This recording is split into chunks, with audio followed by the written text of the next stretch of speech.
Hello, everybody. I hope everybody's doing well today. And this is Sow and Tare Live. I'm Katrina. Welcome. And what we do here is I go through the comments. There's a bunch of hellos at the beginning. We get into some discussion topics. And then somewhere in the middle, I have a pre-planned topic of discussion. And we'll chat about that. And we'll get back to your questions and discussion topics. So welcome, everyone. Please keep your comments family friendly. All right, I always here before me. Erica's here. Hi, Erica. Good evening, Katrina. I saw your bunnies this morning. They are so stinking cute. Yes, they are. Everybody has their eyes open. That's something I check at 2 weeks. They should have them open before 2 weeks, but I check at 2 weeks because if they're not open by 2 weeks, it could be a problem. You could have to help them open their eyes. It sounds a little funny, but they're born with their eyes closed and they have their eyes closed for a very long time. And so sometimes little crusties can build up right there and it'll just kind of seal it shut. I only had this happen once before, and really some warm water on a cotton ball sitting there soaking it and going like this just fixed it. So I know other rabbits that other people have had are a little more sensitive to that, and it can be stuck a little more than that, but I've only had it once, so yay. Yes, they are very cute. Dawn's here. Welcome, Dawn. Good evening from Southeast Central Illinois. Good evening. Andy Rabbit's waving hello. Hello, Andy Rabbit. Welcome. Verna's here. Evening. She's greeting everyone. Almost finished with one of the cooey cages, and boy, do my hand hurt. Yeah, I saw your. I did not watch it live, but I watched it. I watched your live later, and I'm glad that you have it going on. Her cage system that she's changing up. She had a snafu ran into, so yay! And you have stuff in the mail, so you should be getting that soon. Verna is my moderator. You'll see her in blue, Vay's Place, and she also has her own channel. She is Vay's Place, and she does lives on Saturday mornings. All right, welcome. And she put my affiliate link for Quail University. Thank you. If you haven't signed up for Quail University and you have quail or you want to get quail, I highly recommend Quail University. Right now, there is one course on there. It's Quail 101. It will have more courses. Right now, there's only one course, but there's going to be, a whole bunch of courses on there throughout time. They're just starting it. So if you use that link there, I'll get a kickback, which helps me out. And it's a great resource. So there you go. And we're going to also put the link to the Facebook page. I post stuff here and there, but I post the videos there, and I also post stuff here and there, not related to videos, not related to my videos, or something's coming up or something like that. So yeah, there you go. Andy Rabbit said, ouch, Verna. Yeah, your hands are hurting. Yep. And QuailCon. QuailCon is September 2nd and 3rd, and I'm going to be hosting a masterclass on aviaries there. Verna will be hosting masterclass on intro to raising quail, and there are lots of other people that are doing this. So check out QuailCon and get your tickets there. And it's for September. Got to plan early, guys. Verna says she has 2 more to do. Lots of mistakes, so it'll be grow out cage for now. Well, now you know how to do it, right? That's a good thing. There you go. Hey, Aaron's here. Good evening, friends. Good evening, Aaron. Aaron has a birthday today. Happy birthday, Aaron. Verna has a birthday Thursday. Happy birthday, Verna. Whoever else has a birthday this week, happy birthday. Thank you for spending your birthday with us, Aaron. That's great. And Verna's saying happy birthday. Would you give him a cake and something? Yeah. And Aaron saying thank you. Andy Rabbit saying hello. Hello. Verna's saying thumbs up, everyone. I appreciate the thumbs up. I appreciate the sharing around. I am less than 400 people away from getting paid for this.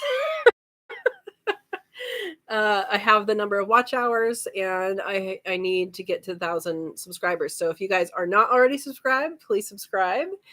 And if you are already subscribed, share it around and try and get more people subscribed. I do this for free, and I'm hoping it's always free for you guys, right? It's always free for you guys. And I'm hoping that it will eventually earn me something. But I love teaching you guys. I love, figuring out things with you guys. So I think it's good either way. But getting close. Silver Creek Aquatics is here. Welcome. Howdy, y'all. Waving. Vase Place says 10 watching, only 7 likes. We have 13 watching and 14 likes. So we're good. We're good. Thank you. Oh, and Dawn doesn't remember if she's first or second. Man, no one fighting for first, huh? Everybody's saying hello. Hey, David's here. Hi, everyone from McAllister Quail Trail. Welcome, David. Verna says, oh, Verna was 4th or 5th. Oh my gosh, you guys are keeping track. It's okay. Everybody's saying hello. Guido's Urban Homestead is here. Hey, friends. Hey. Welcome. All right, everybody's saying hi. Woohoo, love mail. Verna, it's on the way. Maybe you'll get it for your birthday. You might. I don't remember what they said. Dawn says, I just got done watching Ryan Hall. Oh, is that the weather person? More crazy weather next week again. I hope we're done with crazy weather for a little bit. It rained. I don't think it rained here, but it rained. I was up in Palo Alto today, which is up like at the bay. Here's my map of California. This is the San Francisco Bay. I live down here. Yeah, Palo Alto's up here. Yeah, right there. So, like my map? Here's Alaska. Anyway. I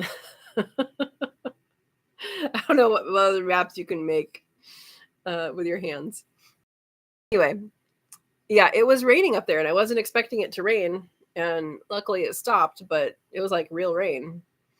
Interesting. Silver Creek says, Dawn, I love Ryan Hall, y'all. Yeah, I think I know who that is. And I think Verna sent me a link of his. Dawn says, ooh. You didn't say ooh, it just moved. Let me scroll back up and see what Dawn said. I do too, but his weather sure does suck in my part of the country. Oh boy. Hey, Steve's here. S.O. Swanson. Welcome. Greetings, fellow quailers and sprouters or of sprouts. Greetings. How are your sprouts doing? He started sprouts or was supposed to. Everybody's saying hi. Base Place says, exactly, Katrina, errors are teaching moments. Yep. And it's not only that, but it's taking someone along for the ride is still teaching, because you learn as you go, and everybody else can learn the same thing. Like, even if you have mistakes, it's good to someone to learn those mistakes from you, not from them. Right? Always best to learn mistakes from someone else. Yeah. Andy Rabbit says, how are sprouts doing, Steve? There we go. We're asking Steve how the sprouts. Ed's here. Hi, Ed. More birthday wishes to Aaron. He says thank you. And happy early birthday to Verna. Steve got his likes in. And Verna says 400 subscribers needed. It's less than 400, but it's almost 400. I'll take more than 400 too. That's also acceptable. No, guys, I I think you guys can tell I have a passion for this, and if I could get to the point where this is my job, I mean, I would be able to do so many things and so many videos for you guys. It's not going to happen right now, but over time, that would be awesome. Yeah, I feel like it just needs to get into different circles, I think. But yeah, thank you, Verna. Silver Creek says, same here, Dawn. I'm in North Central Texas. Tornado Alley is a real thing. Is it really an alley? Shouldn't it be wider? It's a little wider than an alley. Everyone spread the word, Verna says. Yeah, so Dawn, Verna's birthday's on Thursday. And I keep remembering this because I'm giving blood on Thursday. I'm not giving Verna blood on Thursday. Giving the Red Cross blood on Thursday. Yeah. Verna says, Katrina, I have the watch hours too, not as many people. Yes, yeah. And that's where it comes to it is it'd be nice to bump that up. Erica says, I was doing an eggtopsy on some turkey eggs and found a hope it survives. Oh boy. Okay. Well, hopefully it does survive. When did you hatch it? I guess you did hatch it, didn't you? Maybe you birthed it. Maybe that's how they are born. Dawn is saying, oh, she lives in Tornado Alley in Illinois. Yeah, I went to school. I did my undergrad in Iowa, and I spent 2 years minus a summer because I was like, I'm not staying in the summer in Illinois, and I am done living in the Midwest.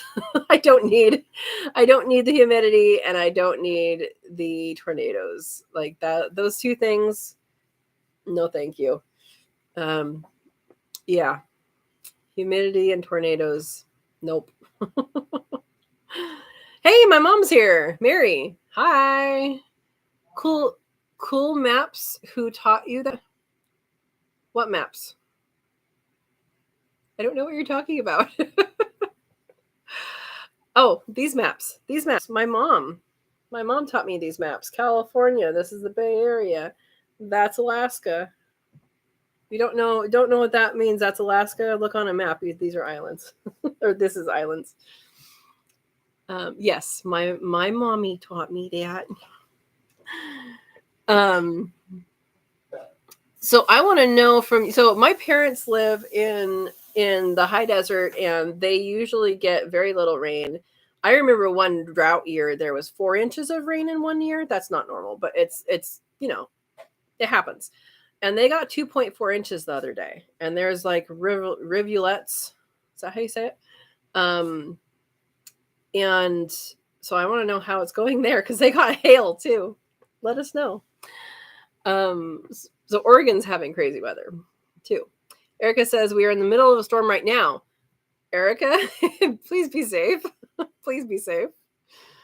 Verna's saying hi to my mom. Silver Creek Aquatic says for sure, Dawn. And you guys also have something in the mail, but it's not the thing that you want. It's the thing Daddy wants. The thing that you want, Manuel threw away. So I have to go collect some more. Anyway, Dawn says, for sure, Dawn, we get lucky most of the time. We're in a small valley of creeks, so tornadoes usually skip around us, but we get the straight line winds from them ripping through the little valley. Yeah, I could see that. Yeah. No, thank you. David has a question.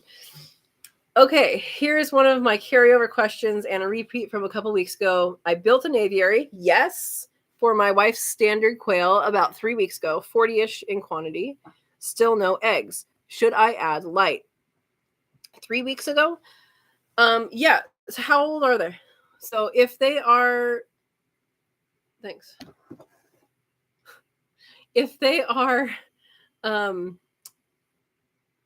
they're standard quail, and how old are they? If they are like, with 8 weeks old, they should be laying by now, 10 weeks max. Jumbos take a little longer, or can take a little longer to You still get the early layers in jumbos, but I find that the jumbos take a little bit longer to all be laying. So take that into account, what their age is. And then I would say, number one, what is your current light situation? What is your daylight situation? Because most places in the United States right now, I believe, have that 6 hours of light. I might be wrong. I could be wrong. But 14 to 18 hours is pretty much what you're wanting. But I say 16 covers everything. So if you have 16 hours of light already, that's not what's going on. But if you don't have 16 hours yet, then the answer is yes. And that 16 hours has to happen for probably a couple weeks before the eggs will kick in. The other thing I would ask you is if you know for sure your male to female ratio. If there's no females in there, they won't lay. But so that's just something I'm sure you already know, but I don't know. So it should be 1 male to 5 females. We're talking about Coturnix quail. So 1 male to 5 females. If you have way too many males, then the hens will be stressed and they will not lay, or not all of them will lay. So they're running around, being chased all the time. And so that stresses them, just like them. It's a stress. And when they're stressed, then they don't lay. So I'm sure you're going to be answering these questions as we go through. But 1, how old are they? 2, how much light are you already getting? And then 3, is there a predator around? So predator can be anything from a house cat to a dog to a coyote to a rat to those kinds of things. So those are things to answer. And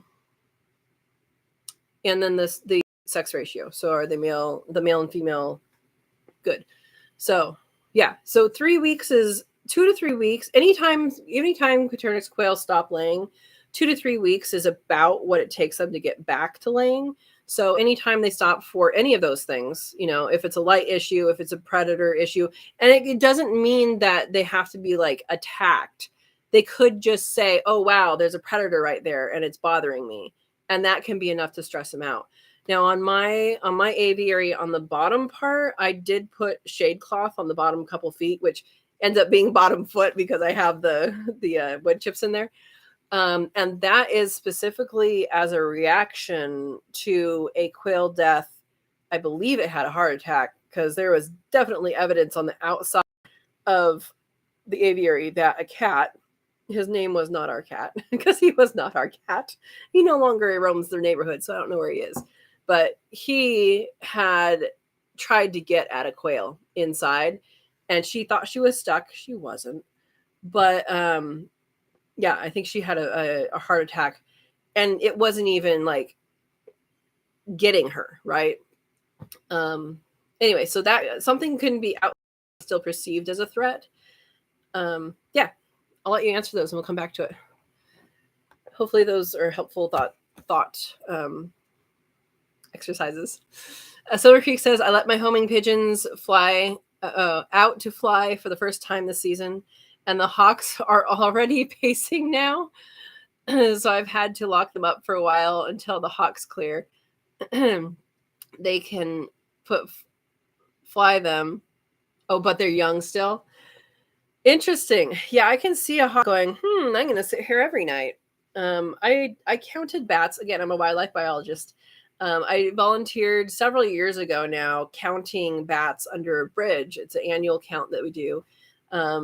It was over 68,000 bats. And while we do this, like, how do you count that many bats, right? You have the first person, you have a flashlight on your chin, and you're like this, and you're just looking and walking and counting, and then the person behind you is tallying. And then at the end, you add it up. And like, it's such a trust thing to say, okay, I'm not going to walk and fall on anything. I'm just going to stay here with a flashlight on my chin. But when it did come to sundown, it was so interesting because the bats, when it gets ready, when they're like getting ready to go, they start chattering and they're like, okay, what are you guys going to do tonight? Where are you going for dinner? What are you doing? You know, they're just very, very social chattering. And then when they start to fly, they all pee. So I learned that underneath them. But there were a couple of hawks that every single night, I'm sure it was there one night. I'm sure it was there every single night, you know, catching bats for dinner. So yeah, so I can see how they would want your homing pigeons. What do you use your homing pigeons for, or are they just for fun? Like, do you use them to send notes? I always wondered that because people have them, but I don't know what they use them for. John says, okay, 3 videos a day. I don't know what that means.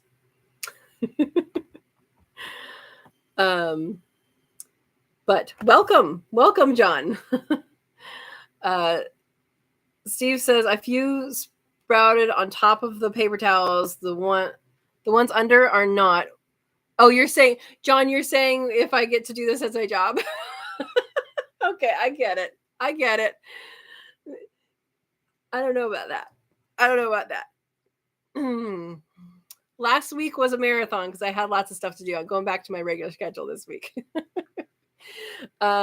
Steve says, a few sprouted on top of the paper towels.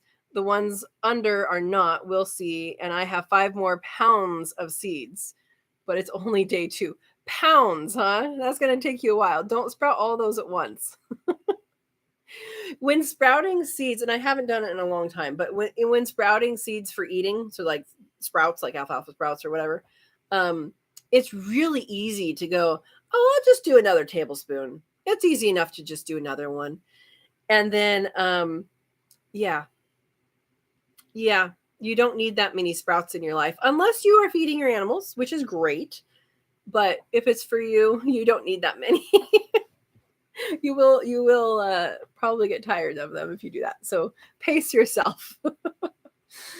Don says, I live between 3 lakes, so they skip over us, but the worst part of the storms, hail, straight line winds. Yeah. Steve says, I did the towels so they didn't all push to one side. Steve, I thought you had sprouting trays. Didn't you have sprouting trays? I thought I saw that. Silver Creek says, great grandchildren of Averill, the world record holder pigeon. Okay. I have her great granddaughter too, and she's incredibly fast and agile. So world record for speed, is that what it is? Is that the same as a racing pigeon, or are they different? Yeah. John is saying hello again. Don says, Katrina, it's a good thing I told Verna tonight, then I might forget by Thursday. You pre-birthday wished her? If you're just coming on, today is Aaron's birthday, and Verna's birthday is on Thursday. That's the news of the day. That is not the topic of discussion, but it is the news of the day. All right. Okay, so John's saying, having a hard time venting my quail. So you're vent sexing your quail. John, I have a couple videos on that. I think there's one that's called Boy versus Girl. It's longer than it probably needs to be. But if your birds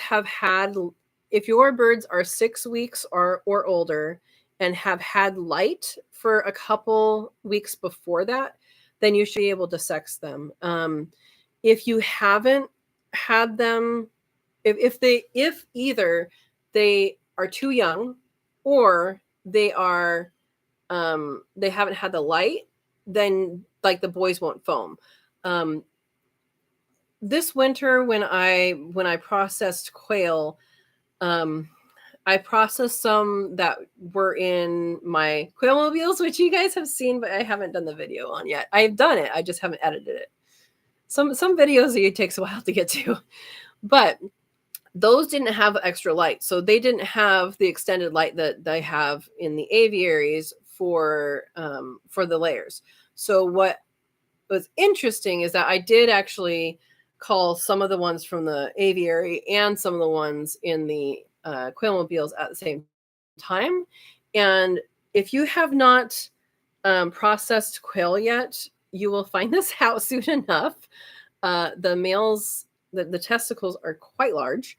They're like that big for one that's breeding. And in that, if they are, if they're younger and they haven't had that light, they are literally the size of a grain of sand. So if they haven't had that light yet, they're going to be very difficult as a first timer to vent sex. So that's just kind of a prelude to what anything about vent sexing is. They have to be old enough and they have to have had light for long enough, because that kind of kicks in the breeding. So once you do that, if you find the vent, right, the opening. If it's a girl, that's where the egg comes out. If it's a boy, eggs don't come out. Same place that everything comes out. Their poop comes out there as well. So the males will have like a bobule, like a round thing behind the vent. So on the tail end of the vent. And if you push that, you don't have to like cram it, just like push it lightly, then foam will come out. And that's how you can tell that's a male. Their vents are shaped a little differently, but for a first timer, that is definitely what you want to look for. So I would say make sure they're old enough, make sure they have had enough light, and then you can do that. And I think it's boy versus girl, or boy or girl. I use the word boy and girl in there because I didn't know how YouTube felt about, hey, how to sex your quail. So anyway, check that video out. Make sure those two things are happening, and you should be good. And if you need more help, always ask. Yeah. Dawn says, wow, you really started some? Awesome. Yeah, he's no longer the king of procrastination, right? Oh boy. Erica says about 15 minutes ago. I don't know. They already sprouted, so there you go. And Vern is asking the same thing to John. How old are they? Man, Dawn, 80% humidity today? You're almost drowning birds. That's too humid. I'm sorry. It's too humid. John says, I have silver quail that was boy calling, but he has no foam. So you're saying he was crowing? So I actually have a female that I thought was male because she crowed when she was young. And she literally crowed when she was young. And now she is the broody mama that you guys have been watching in these videos. And she's actually in the brooder right now with the babies. And that was so cute. She scolded the heck out of them last night. They were, there was a couple that are peepers. If you raise quail, you know what I mean. They try and peep all night. And she's like talking back to him saying, "Nuh-uh, you're not doing that." And she got worried about them when they were underneath the heat plate. She couldn't see them. And so she kept on going over and looking down and like, what are you doing under there? But she slept right next to the heat plate. So it was cute. She's definitely very talkative with them. So she's not being the heater for them. I think they're too old for that. They already know the heat source is the heater, is the heat plate. But she's definitely taking charge in there and talking to him, and she sounded a little irritated with them last night. Once he quit trying to irritate her, she was fine, and she was cooing to them and doing the little sounds, so that was pretty cool. But I think this is like her 8th or 9th time that she was broody in the aviary. I brought her in, and she's not a boy, she's a girl. You can vent sex her now, and she's definitely a girl. I didn't even try to vent sex her when she was crowing because I thought, oh, it's a male, it crowed. And while that's mostly true, it's not entirely true. So, and she's the only one that's happened for. Yeah, so I would say age and light still we don't know. Just as I started talking, that's when Erica, that's when he started seeds. 8 weeks. Yeah, so 8 weeks, John. If you have light, that's That's the one remaining thing that I don't know from you yet is how much light they have. Hey, JJ's here. Hey, everyone. Hi, JJ. Base Place wants to know if you're getting eggs, and she asked how old is 8 weeks. No, that's why I'm looking for boys. Yeah. 7 or 8 weeks old. Yeah, John, we still need to know like how much light they're getting. If they're not getting supplemental light, how much light do you get sunrise, sunset? Dawn says, I have had storms after storm and hail after hail for 2 days now. Wow, Dawn. That's a lot. My parents had hail. I'm just going to turn my phone volume down, off. My parents had hail and a lot of rain. That was not usual for them. Yeah. And Silver Creek says, does anyone keep peafowl? I do not. They are very pretty and they can be annoying. I was on a job site many years ago. It was a construction site. We were biologists on the construction site looking for particular species. And it was so funny because the guys kept on stopping for these peacocks that came on. There was these 2 boys and they came on. They would come onto the site every single day. They don't care what's going on around them. There's big machinery and stuff. And of course they're not protected, right? They're invasive. Somebody let them loose and now they're naturalized. The neighbor there had a peahen that had a nest in her front flower bed. So like she just stopped watering the flower bed and let her have the nest. So we had babies around. But it's so funny because the guys kept on stopping and they look at me like, I'm like, what do you want me to do? It's a peacock.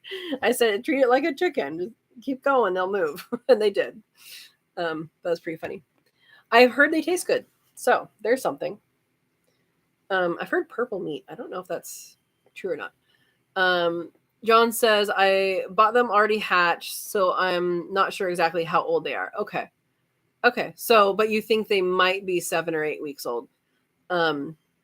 Yeah, again, we're going back to the light. You say, yes, I have a night light plus brooder light from hatchling.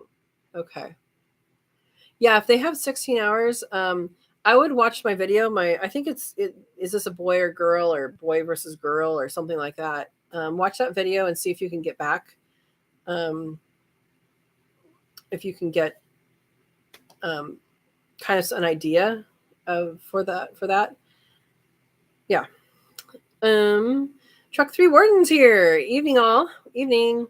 Listening in while working on an embroidery project.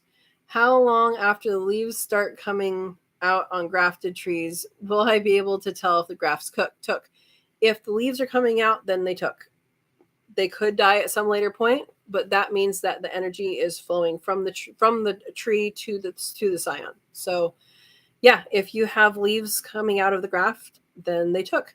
The only thing to keep on top of is below those grafts. Anything green that comes up below those grafts, pinch off, because if you don't pinch them off, they're going to have a better connection and the tree is going to support that over your grafts. So if you just keep on pinching off things below where your graft is, then they will do great. And they'll keep sending energy up to the top of the tree. Good question.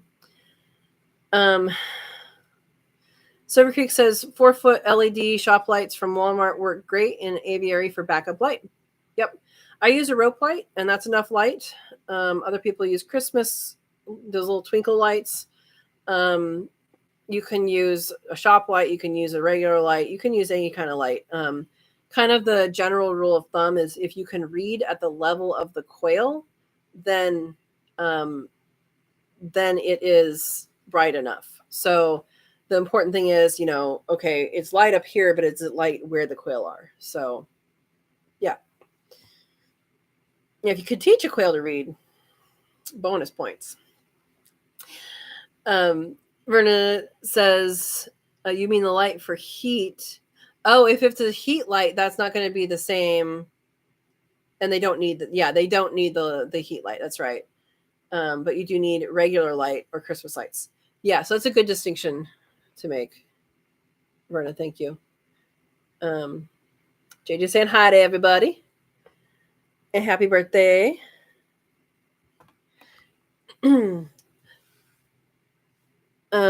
Ed says sunrise here in Virginia Beach is 6:03 a.m. Sunset is 7:59. So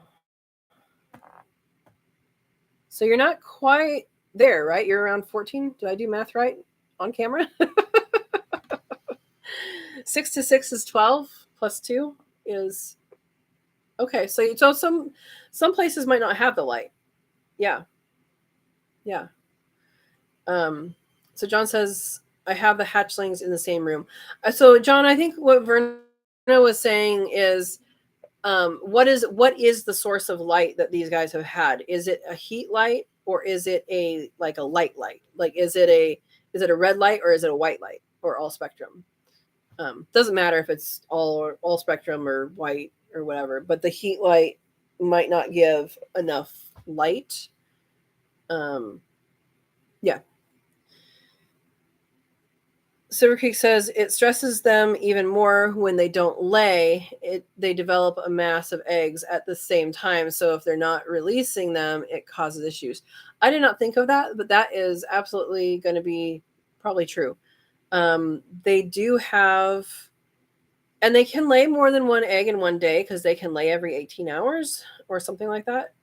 But I don't know the process by which they stop laying eggs. I know that they will lay the eggs that are in the chamber, right?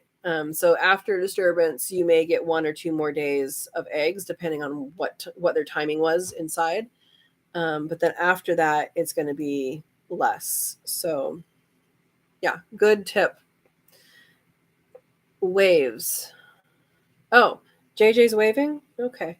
I don't know if that's what you're saying or not. Hatchlings are a week and a half. Yeah, John, we're asking about the ones you're trying to sex. Yeah, what Verna says there.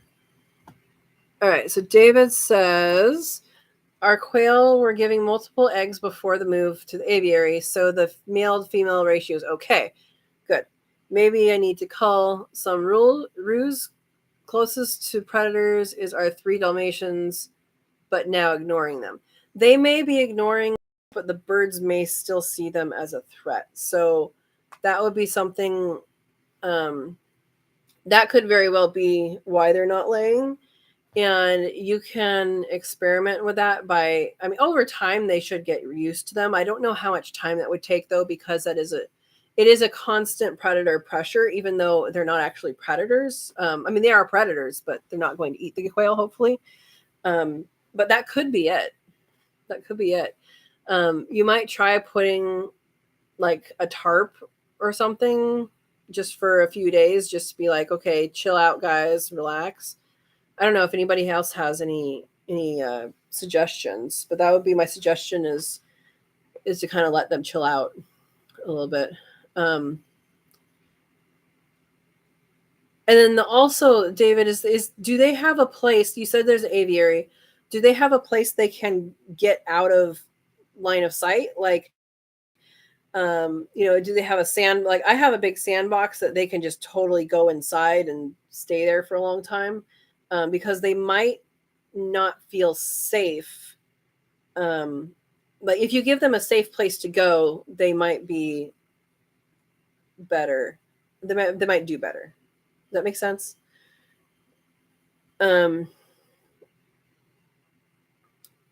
Plywood to 3 feet. Okay. So you're saying that if they are bothering them, it's a audible thing, not a visual thing. I don't think that should bother them. I say stick with it. Stick with it and see how it goes. There might be something else around. I don't know if you have a trail cam or something you can put up, but like raccoons and rats and stuff definitely are around. There might be something else out there that you're unaware of. Silver Creek says you'll see it during processing. a clump of yolks all being made at once. So I know there's a clump of yolks. So every female is born with all the eggs they're ever going to produce, just like in humans, we're born with all the eggs we're going to produce. And that clump that you're talking about is just eggs in different processes. So it may be that if there's a lot of large eggs, they may have been stressed, but I don't know that I've observed that as a difference. I mean, I've only had mine stop for a couple different things. There were storms. They're loud and scary. Has anybody else observed that specifically for stressed animals that had stopped laying? That's an interesting thing because those unlaid eggs, like those, it's called something, and I did a video on it, and it starts with E, earlek, something like that.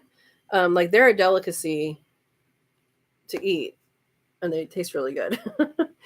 So cook them up and eat them. Yeah. Steve says those hours of light should be continuous. If it gets dark and the light comes back on, that doesn't help. So overlap your sunlight with artificial light. Excellent point, Steve. Excellent point. Yeah, because if you don't do that, what you're doing is you're giving them very short days. Yeah, great point. Rita says, love my butterfly net, LOL. Easier to catch the scapies. Yes, butterfly nets are great. I got them just as an aside, like a just in case. And I have used them a few times.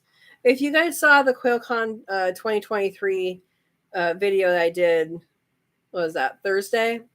I had an escapee, totally not planned, but I did have the camera set up already. I was just going to grab, a bird as a prop, but she decided to go on a vacation.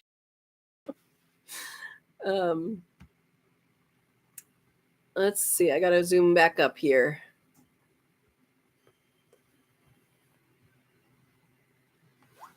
You guys are talking.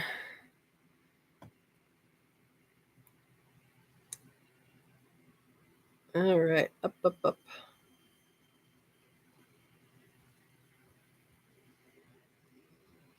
Goodness, you guys are talking. I'm apparently slow at answering questions or telling too many stories or something. All right, here we go. Steve says, I have a longer handle fishing net for those escapees. That might work. Some of the fishing nets are pretty big, though, so you might not be able to get in and around things. That work, though. JJ says, I returned healed prolapsed quail to the group. Male started picking up every female by the head and flinging them around. Did not try to mount or mate, just flung them all around. I took him out for the night, reintroduced them into tote, then all back into the cage. Male then acted normal again, and they are all happy for now. What the heck happened? Bad day is when you take him out of the population and then put him back in, his pecking order goes down, right? He has to go to the bottom of the group and work his way up. I don't know. Were there insects in there that maybe he saw an insect on the top of a head and went for it? If he wasn't doing that before, that's a very odd behavior. I don't know. Maybe he was showing off how strong he was for the female. Verna says her net is a telescoping insect net. Cool. Steve says to JJ, I think you need to eat that male. I mean, if he's doing good, okay. Eric agrees. Yeah. You showed him who's boss. Don says, I wonder if he was so happy he got overexcited. Could be. His favorite gal's back. JJ says, I would call him, but it's the only adult male I have at this point. Yeah, maybe keep him. Yeah, you were wondering if it was excitement. It could be. Baseplay says, oh boy, thanks, YouTube. I don't know what that is in reference to, but hopefully everything's okay. JJ is laughing, says I'd say my dog is a boss. Don says, JJ, I had a young male jump on a hen, run to the door like, hey, thanks. It was jumping up and down. And then he decided to get into mating. It was so funny. That's funny. Wow. Aaron says me and Verna are the same age. All right. All right. You can be the same age. Steve says, well, I hope he doesn't continue being the only roux. Yeah, next time you hatch him out, might give some more roux a chance.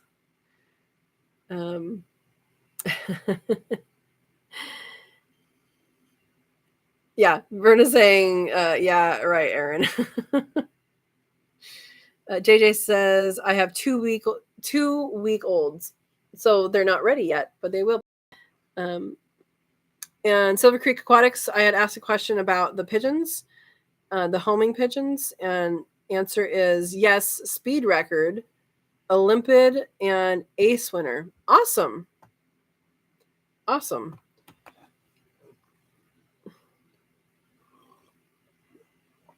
David says, by the way, our standards were moved from Linola cages into the aviary. We were getting 20 plus eggs a day. Before then, Italians, pansy, fees, and that shouldn't make a difference. They should be happier in the aviary. I know when I moved mine, I originally had 6 of them. I had a breeding, not pair, what is it called? Breeding group, 1 male and 5 females. And they lived in a rabbit cage for a couple months, or rabbit hutch, for a couple months before I had the aviary built. And they continued. They actually didn't stop laying eggs, which was interesting. Yeah, that shouldn't make a difference, but that's interesting. Give them time.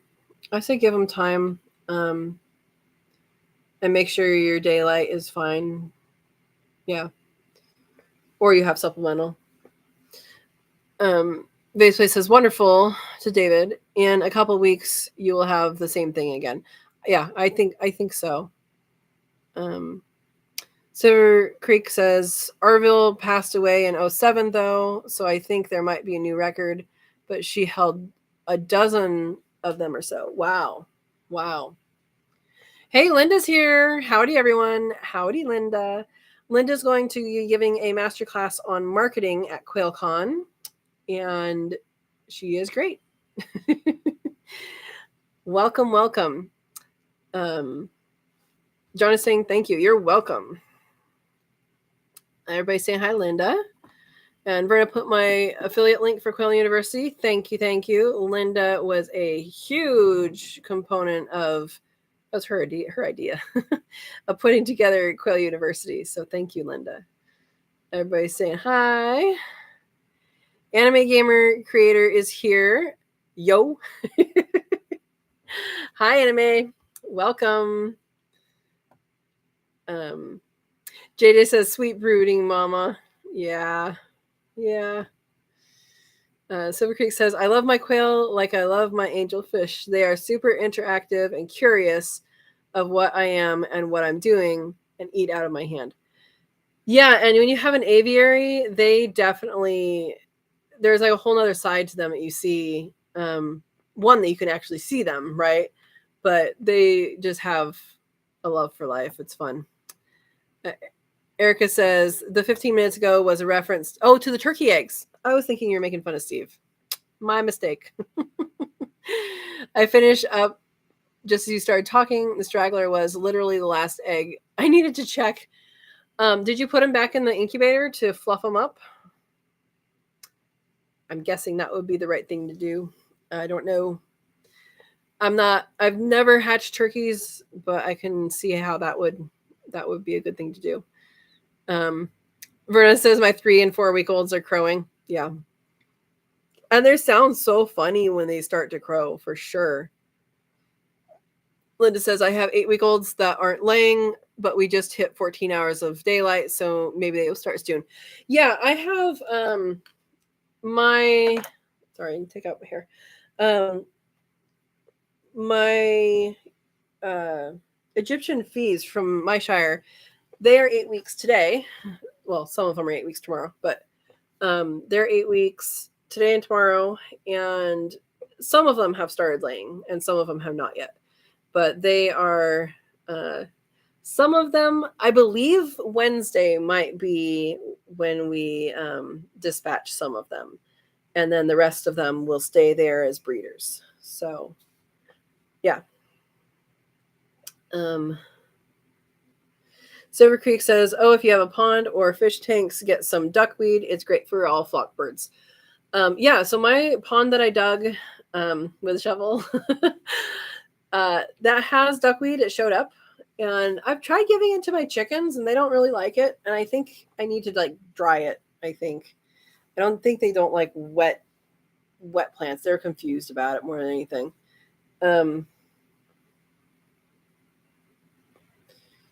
And Verna's saying, yes, soon, Linda, soon.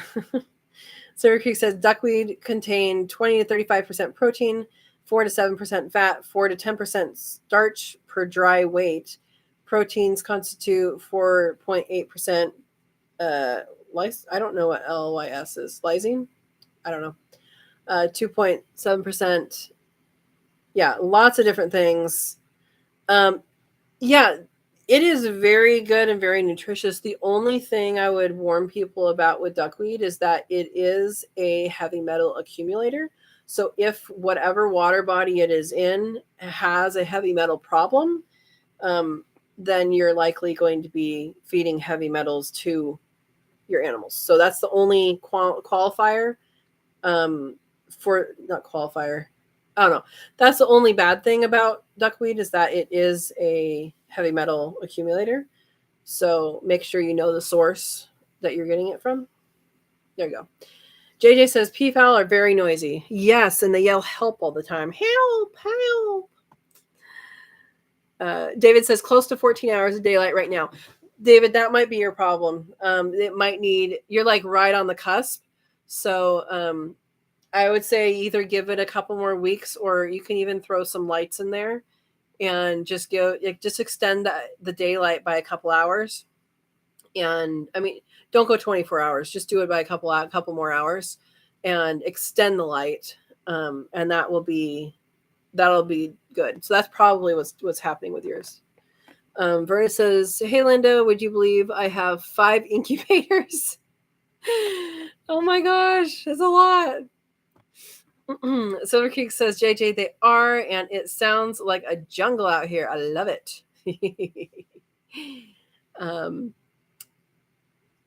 Yeah, JJ says, I have read that often, wondered if it could be grown in an aquarium. JJ, it can be grown in a bucket of water. You can literally get a bucket of water, throw a couple duckweed in there, and they will proliferate. Yeah, they will grow. If you're going to do that, something good to do is to go to the pet store, go like PetSmart, Petco, or whatever, and get a couple minnows and throw them in there, and they will eat the mosquito larvae that it will go there. You know, don't say, oh, not my bucket. It won't happen here, because it will. But get some little ruby red minnows and throw them in your bucket, and you can grow in a bucket. There you go. If you wanted to, you could grow marshmallow and watercress in the same bucket for you. Watercress is also a heavy metal accumulator.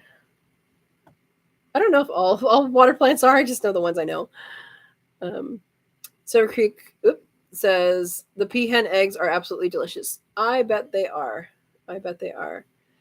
Base Place says she found free food for the cuy, garlic mustard greens. Awesome. Pre-seasoning those things, huh? Silver Creek says, yes, JJ, it can. It's a floating plant and spreads like the plague, but it requires low water flow to grow. Yeah, bucket of water. If you don't feel like getting technical, or you don't feel like digging a pond, you don't feel like dealing with an aquarium, get a bucket of water, set it outside, get a few minutes, put some in there, get a few minnows to keep it, insect free. And there you go. It'd be pretty cheap to do. Yeah, in fact, my pond is covered with it right now. I should do a video on that. Peacock meat is a little bluish in color, Steve says. Yeah, I've heard purple, so that's on the right track. It's in the right spectrum. JJ saying, yum. Mine won't eat mustard greens, but like young pea shoots. Cool. Andy Rabbit saying, even if it's a white peacock, Steve, I think the insides are all the same. Verna says, my Kui went crazy over it. Awesome. I've been trying a few other plants with my the sisters, the new breeders, and so far they're doing really good with that. And they're getting really, really good with pets and stuff. Ravioli has been for a while. These are names of rabbits, and rigatoni. It really this week has gotten a lot more. She's gotten a lot better with wanting pets. They both greet me. They both I come in and they're like, "Oh, hi." Yeah, and rigatoni sometimes is okay with pets, and sometimes she's like, "Yeah, maybe not today." Yeah.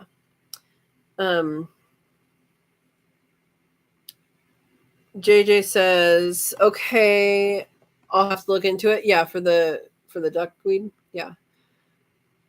Silver Creek Aquatic says, "Oh wow, rope lights are enough." Yep, rope lights are enough. I have them at the top of my. If you watch any of my videos, you can see them on the like in the aviary. There's the shade cloth, and at the top of the shade cloth is a white line. That's the rope light. That's the level that I have it at. The higher you have it, the more light it will reflect down. But the lower you have it, the brighter light. The brighter the light will be on the ground. So there's a happy medium in there. And so I basically didn't want to light up my whole yard. So I'm using the shade cloth to kind of block some of that light coming out of it. And it works great. Yeah, it works great. Been using those since I put up the aviaries. Yeah. Not quite. I think I had another light in there at one point, and then I very quickly moved to rope lights. The thing about rope lights is you can use them, they're weatherproof, right? So you don't get into stuff. It's still below the overhang, but still. Yeah. Verna says, yes, silver if wrapped around the cage. Yeah, so I have mine on the inside of the aviary, and it works great. Yep. Again, if you can read at the quail's level, then that's bright enough.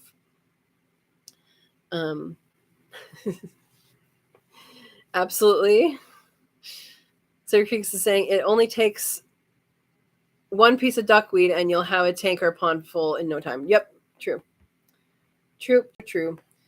It divides quickly. And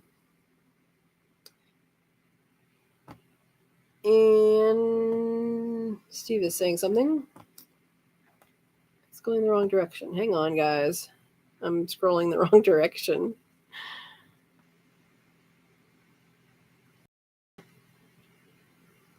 Steve says, Andy Rabbit, I wouldn't eat a $300 bird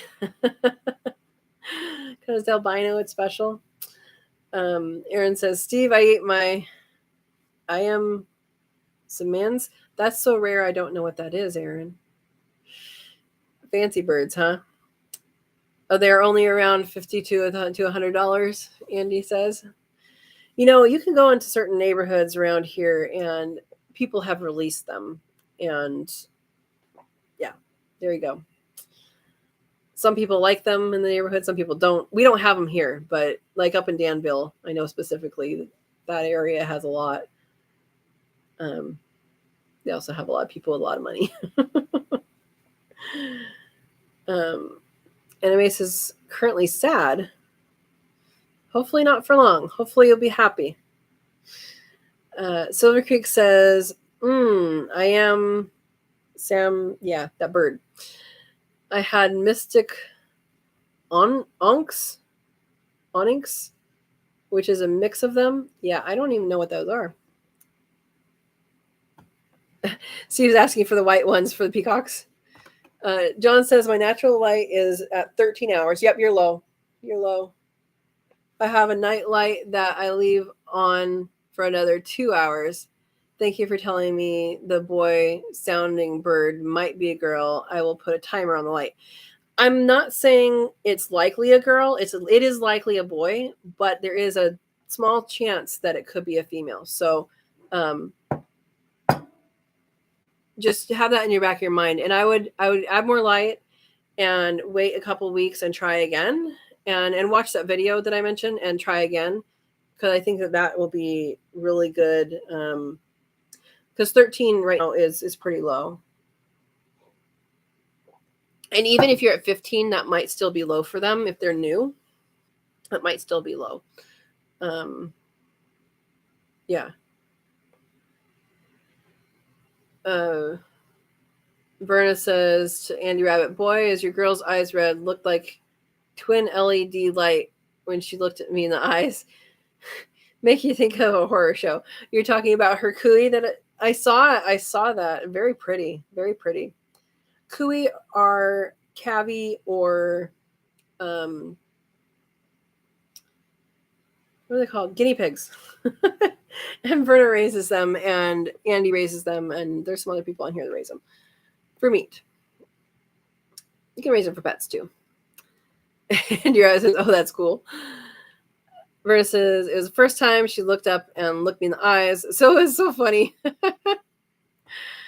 Oh, boy. And you guys just jumped. Okay, hang on. Hang on. John says, replying to the grafting, use buddy tape. It's really good for grafting. Yep, that's what I use. That's what I have. And it's good. Yeah, buddy tape, like, I think it is how you spell it, Buddy. It's pre-perforated so that you can just take off a section at a time, and it stretches really well and all that. So, yes, and the plants grow right through it, so you don't have to take it off. Don't have to worry about that at all. JJ says, some people play music to distract cage outdoor birds. They claim it calms them down. That's something to try.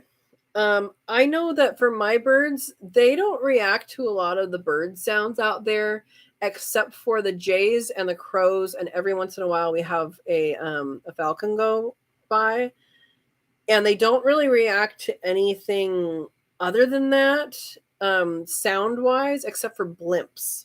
For some reason, blimps, they all go. But airplanes, helicopters, life flight, the jets, the big military helicopters that fly over, like, they don't react to any of that. Fireworks are fine here. Of course, they're probably used to it here. People think they need to do that every day. Yeah, but blimps for some reason. Steve is talking to John. You said night light. You speaking 5-watt type. You need 40-watt or brighter. Okay. Yeah. It's enough light to read by. It's just a standard at the level of the quail. Steve says I sang to mine, and then they all died. They did not. Steve says, I'm very surprised that Katrina even found that bird in her yard. So, okay, so if you haven't seen the video, the first part, before I really start the video, is me chasing down this bird. That is exactly where another one went. I don't know if they see it and they aim for it, because the other one came from, well, we were processing outside, and I, let it go. And it's the thickest part in the yard, and it just sits there. And I knew it was just going to sit there.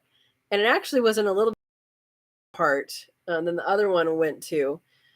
But yeah, you have to have a search image. I'm a biologist, so maybe people don't know what that means. A search image is you have an image in your head of what you're looking for, and this thing is going to be cryptic, and you know what to look for. Kind of they're going to be scrunched down like this, and so you search for that search image. You're not looking for necessarily a bird. You're looking for the shape of a bird. That makes sense? I don't know. It could be a biologist thing. Anyway, yeah, you're surprised. Linda says, I picked up a butterfly net this weekend too. Yay. Did you go to Ace, Linda? She wanted to know where to go. John says, SOS. Yeah, I don't know the wattage. I just know that if you can see, if you can see enough to read at the quail's level, then it's enough. So you might be like, if you're short on light.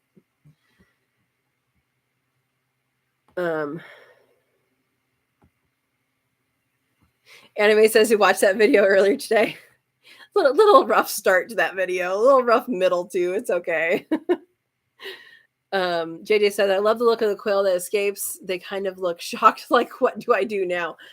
And that's the thing. When quail land, they will land and stay, or land and go to whatever is thick near them and then stay. Like, they don't run away. They pretty much stay in that area. Yeah. It got bored of me holding it though, I think. It's like, come on, are you done yet? Vase Place is saying 40 watt for John. Ed says, I have a collapsible fishing net and the net folds up too. Cool.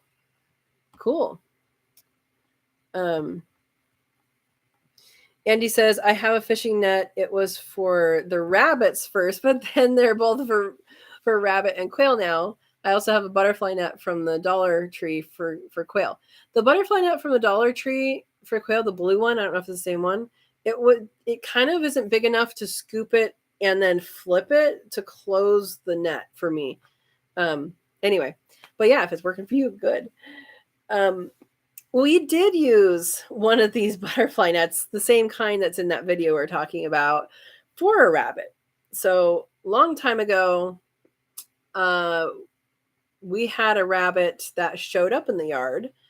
It was dumped. There was a rabbit and a kitten dumped in the alleyway on the other side. And we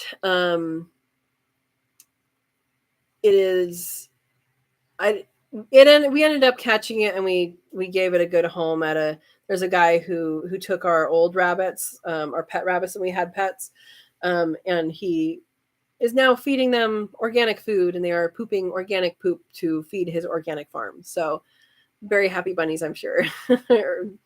But yeah, we have a video on that. I don't remember what we called it. It was really old. I don't remember what we called it.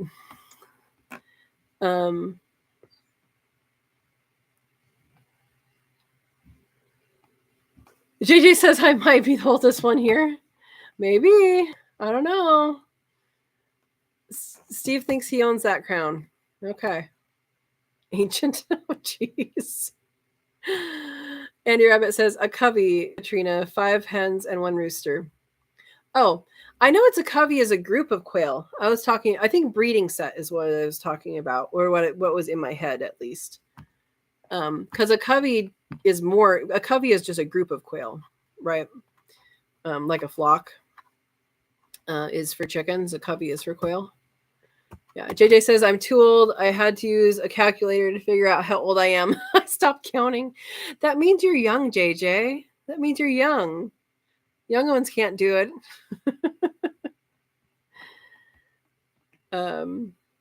We're going to put a link to the one she bought. Are you talking about the butterfly net? Steve says, I'm not saying how old I am, but I planted the gopher trees Noah used. Oh, gosh. John saying, how is that abacus, JJ? You guys are funny. Silver Creek says, I'm an 86 baby. Oh, boy. JJ still has hippie beads. My goodness. Andy Rett says, I'm sold. I don't have any kids living at home anymore. I don't have any kids anyway.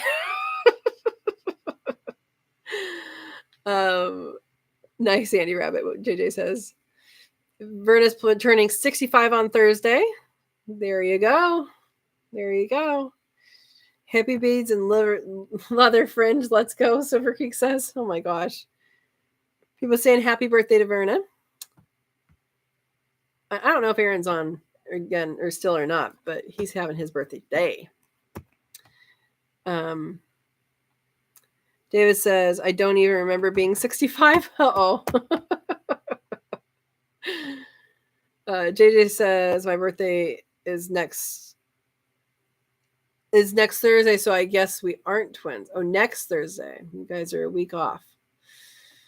Happy birthday next Thursday. Yes, happy birthday next Thursday.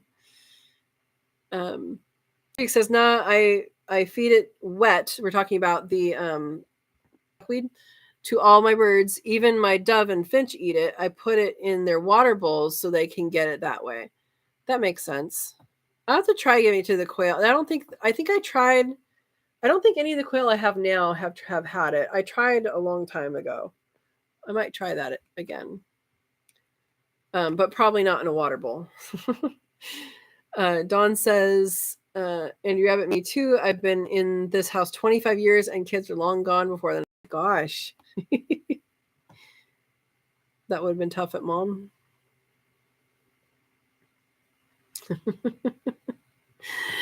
Have any perches in the aviary, branches, etc.? They do not perch. So quail don't perch, but if you have something high that they can climb on, they'll sit up there.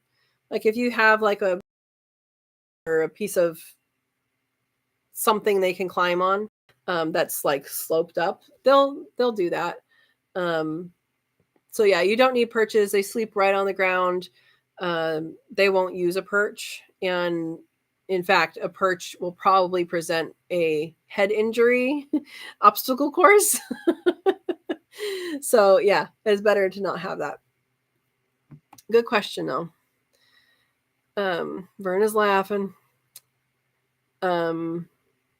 They love hides. So like I used to have a hide in there, and like it was all these, and I had to take it out just for poop management because I had to move it every single time I wanted to do anything, and they would lay eggs in it, so, and not. So like it wasn't like all their eggs are there, just a few of them laid there. And so I'm like, okay, I got to move this thing every day to get eggs, and then I have to move it. So if you can figure out a hide that, I have ideas for hides too that I haven't put into action, but that'll be easier to move. But I like had some piles of stuff.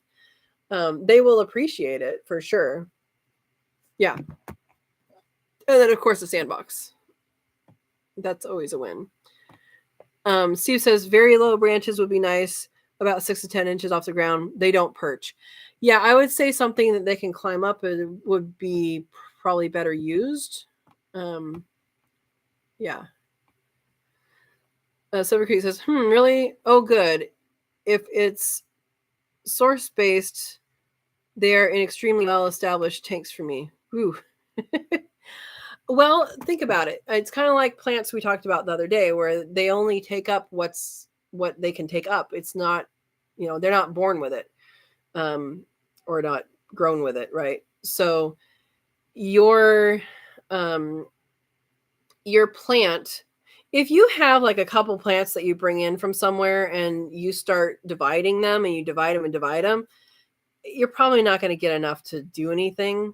But if you are growing them in a source that has a lot of heavy metal, then you are accumulating it. So heavy metal accumulators means just that. They accumulate from somewhere else. So they take it up through the water into them. So, or the soil or whatever. And like Manuel just brought this in, the neighbor brought over flowers. But sunflowers are actually heavy metal accumulators as well. And they're used for cleaning up places that have heavy metals. So they're used as a part of the mitigation of those properties, is to grow those. Now, it does accumulate in those plants, and you have to do something with those. I don't know what they do with it, but it does take it out. We restore places with heavy metal issues with sunflowers. So that's pretty cool. All right, we're going to get into our topic of the day, because we just keep on talking. And our topic of the day, you guys may or may not have seen, I posted on the Facebook, the Sow and Tare Facebook, right before I got on. And that is that the Heirloom Expo is back. The National Heirloom Expo is back. It is in Ventura, California. September is a big month. We have QuailCons the 2nd and 3rd, and then the National Heirloom Expo in Ventura, California is the 12th through the 14th. And I put a video on the I didn't copy the link. Oh well. I put the video on the Facebook, and so you can go there, or you can just look up Heirloom Expo. And Baker Creek is the one who does it, rareseeds.com. So if you go to you type that in, rareseeds.com, that's going to have information about the Heirloom Expo. They do stuff out in the Midwest as well, but this is their event out on the West Coast. So it used to be in Santa Rosa. They moved down to Ventura County. And that was my topic. It wasn't really a topic of discussion, but you may discuss if you would like. We're having some good discussions, so I want to continue what we're doing. But I wanted to make you guys aware of that they are doing that. And I believe tickets are open. They actually do a lot. Baker Creek is a really, really good company. If you're not familiar with them, they're out of somewhere in the Midwest. It's family owned, I believe, and they work with a whole lot of people. They work with individual farmers to do the seeds for different things. It's very collaborative, which is really nice. And they have good quality seeds. And like at this event, you'll see when you go on there's a squash tower and all that. Basically, at the end of the event, you can take any of those squashes home with you, and you take it and you head for the door, and someone at the door will say, how about $5? And it's going to be really cheap. And you give them whatever the money that is, and all of that money goes to, or has in the past, so I'm assuming it will again, all of that money goes to school gardens. So they're a really big supporter of school gardens and education.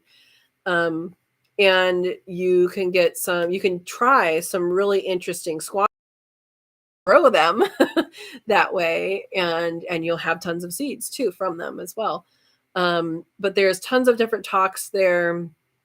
There's people from all over the world that come to talk, and it's a really, really great community event. Everybody loves growing things, so it's awesome. Anyway, there's my topic. We can choose to discuss that or not, but I wanted to let you guys know that's happening. I'm going to go there and have fun. So if you're in the area, do it. All right.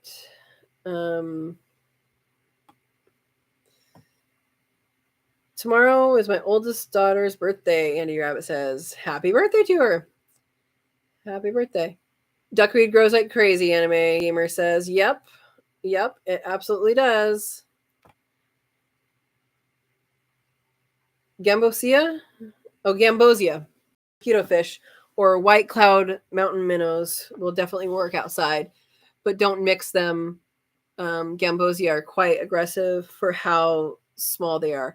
They also should not be put into natural areas or areas that can flood into natural areas, because that species in particular, vector control in lots of different places thinks they belong everywhere, and they end up throwing them into ponds where they don't belong, and they can have a very significant impact on native salamanders. So my vote is not that one, and go with the minnow. And that's going to be less of an issue ecologically. If you have a pond like mine that's I dug it, there's nothing around as far as waters, go for it. But yeah, I have ruby red minnows in mine. So yeah. But good tip. Verna says, yes, Katrina, do a video of what is growing in your pond. I should. I will. I have a list. I owe Truck 3 Warden one, and I owe... Who else? Gary hasn't been here a while. We'll wait on mayonnaise. I told somebody else. Oh, I told Yusuf. He's not on here tonight, but I told him I'll do one about something. Keep it on a list. Just need more time.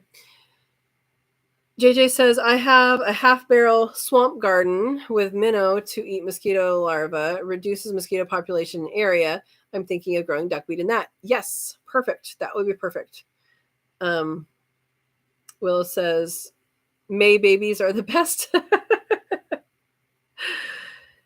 Ed says, duckweed doubles its mass every 24 to 48 hours. Get a plastic kiddie pool. Yep, you can do that. Silver Creek says, there you go. The fish may eat the duckweed too. Yeah, they might, but it's better than getting eaten by mosquitoes. There is also salvinia and various other floaters. Cool. Yeah, I know duckweed. I have other larger floating plants, but yeah, duckweed is good. And D Rabbit says, today is my dad's birthday. Happy birthday to your dad. JJ says, oh, Ed, the barrow might be too small. Okay. Verna says, cool, Andy. He shares it with Aaron. Yep. I think Aaron skipped out. He's having a birthday party without us, which is completely fine. Let's talk about him. No, don't. Steve says, would you need an aerator in there? No, not for... So what Silver Creek Aquatics was talking about, those are fish that do not require aeration. So like goldfish don't require aeration. I don't think any minnow does. Most minnows don't. Ruby red minnows don't, and the white cloud, I don't remember what you said, but the one that he said, they don't require aeration, and neither do mosquito fish. So what he was talking about was specifically ones for still water, which is where duckweed grows, is still water. So yeah, my pond is not aerated. All the fish in there can air breathe, and it doesn't stink. It doesn't get nasty or anything. It has, when you start a pond, it's very important to put a whole bunch of barley straw and existing bacteria. I took some after I had everything die because it went eutrophic. My neighbor gave me some plants from her pond, and then that inoculated my pond with some bacterias and little microbes and stuff. So yeah, there is a process when you're starting a pond for sure. JJ says, happy birthday, Andy Reb is dead. All right. Silver Creek says, if it's... you jumped. Hang on. I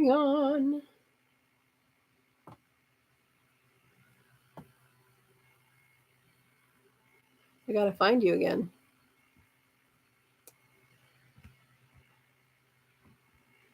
Goodness, we're talking a lot today, guys.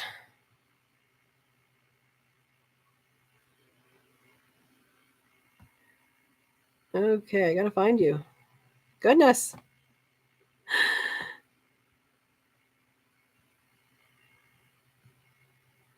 I'm still looking. Okay. I'm getting there. Silver Creek says, if it's legal for you to grow, Azolla is amazing floater to grow for birds too. Yeah, I think, is that parrot feather? Is that the same thing? I don't remember.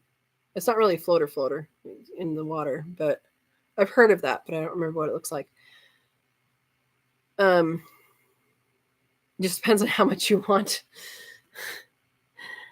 Silver Creek says, Dexter Ondo of Dexter's World feeds his entire farm Azolla mixed in. Interesting. I know I've heard of that. I just can't picture it, but I'll look it up. Ed says, with duckweed, do not put it in, please. You do not want it. It will take over. Once it's there, it's there. So there you go. Andy Rabbit says, I used to grow duckweed in a 5-gallon bucket. It would feed a handful to the fish every few days or so. It was growing for about 3 years till it died. We had a dry summer that year. Yeah. David says, moving on. You're trying to keep us on track, aren't you, David? Moving on to a rabbit question. Our daughter just brought us a buck, Roger, and doe, Jessica, New Zealand chinchilla silver fox mix. We're planning for her to be 6 months before breeding. Very cool. Very cool.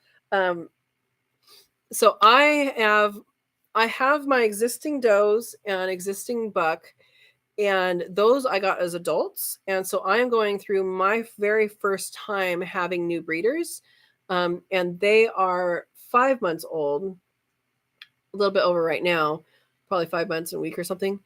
And yeah, I think there are people on here, Andy Rabbit, we can ask when you should do the first breeding, because mine are going to be 6 months in, let's say a month, but then it's going to be hot. I want to have them breed then. So I'm thinking of waiting for them to breed until they're in the fall, like in the beginning of the fall. So yeah, you're on the same track as me.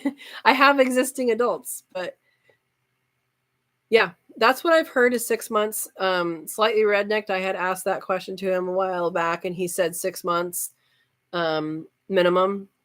So yeah, let's see if Andy Rabbit replies. Erica says, I am Sammani is a fancy chicken breed. Oh, is that the black one? Is that the black one? Like where their eggs are black and everything? Okay. David said, outside Ray's hutch, is that late enough? That's a good question. And we're going to pass that on to Andy Rabbit. That's the thing about these community things is if you don't know the answer, someone will. And that's what I love about these chats is we always have an answer for somebody because I need to know the same thing, David. I saw, Vase says, I saw David. They are beautiful. Roger and Jessica. Aaron. Oh, Aaron is paying attention sometimes. Aaron says, I have a beautiful flock of them. Awesome. JJ says, what size butterfly net do you recommend? JJ, if you put that as a comment in something, maybe on the QuailCon 2023, I will go out and measure it. I have no idea what it is. But I'll respond if you put it on there.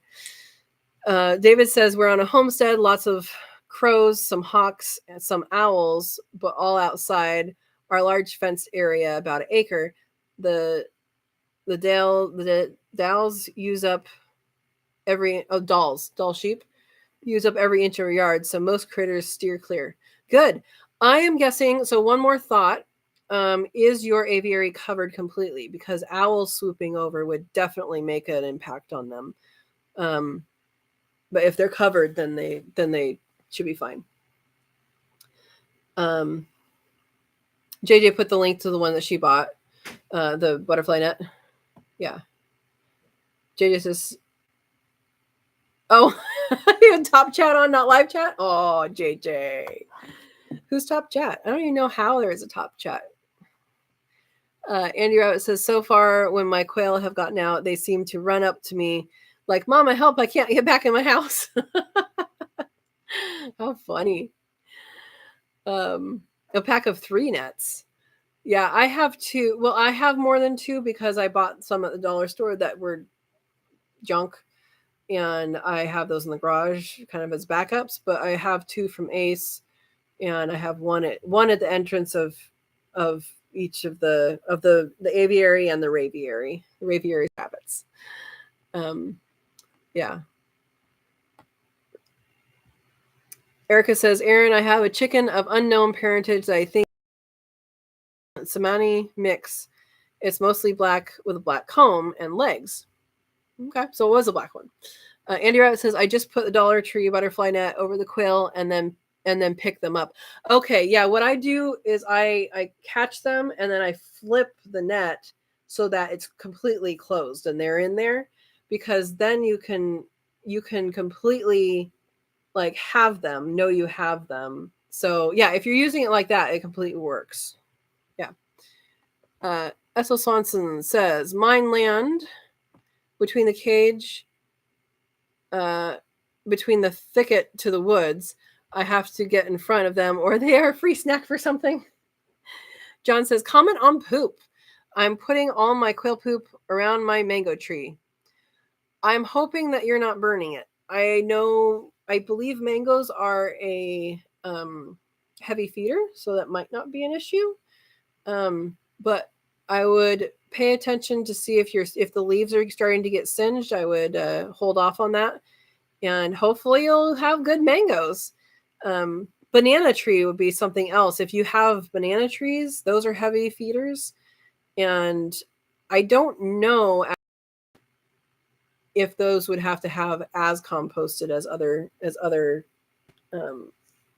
plants. But let us know how it goes with that. Let us know if it starts affecting it negatively or if it's only having positive effects. That'd be interesting.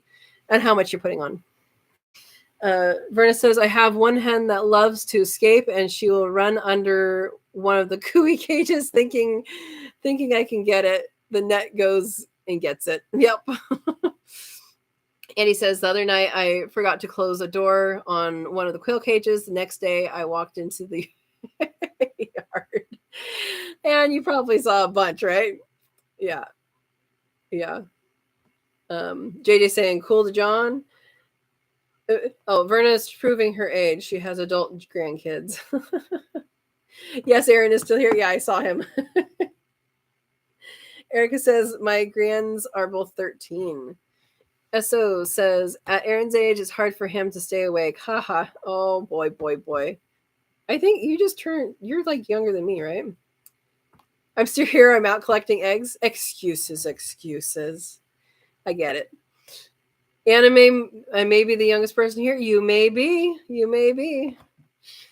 Andy says, oops, I walked into the yard and the one rooster that got out came running across the yard and stopped at my feet, then ran behind the bucket. The net went over him. I picked him up. I wonder, so Andy Rabbit, you raise in cages, right? Or hutches. I wonder if that's the difference, is that in a cage system, they really know their space and they're like, this is my space and this is where I belong. I wonder if in an aviary, they're like, oh, I can see that. That's part of my territory and I have a lot of space and I must have more space. I wonder if they have a different mentality. No idea, just a guess. Base Place is saying yeppers to anime. John says, I remember my grandfather always falling asleep. He's not that old. Sue says, it was the chair's fault for Grandpa. You have a recliner. Now for you. Oh, Steve had to get rid of his recliner. All right. Everybody's laughing. Happy memory, John. Verna says, I'm thinking of getting rid of my bed and getting a lazy boy recliner. You know, if you sleep well in that, go for it. If you turn on your side and turn on your back and turn on your side, I would not. But with your size of your apartment, if you do well with that, it might be worth trying. Don't do it, Base Place. Not good for your neck. Well, if she has a pillow, I don't know. It would not be comfortable for me. Hey, Witch Doctor, welcome. And Witch Doctor is Melanie. She's going to be teaching everybody about farm safety at QuailCon. So there she is. Hi. Hey, tribe. I'm listening while I'm cleaning. Welcome.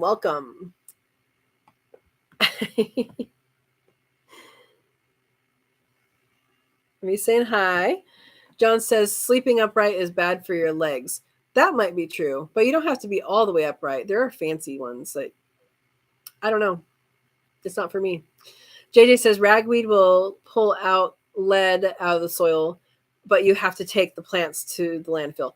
Yeah, so that's the thing, is like you can mediate a property with plants, but it's an accumulator. So it accumulates it and it's still there. So it's not like you're going to just go throw it in a pile and burn it, because then you're just going to have it right there again. So yeah. Good point. And there's other plants that do that too. I just know sunflowers are really good at it, and we have sunflowers here. So there you go.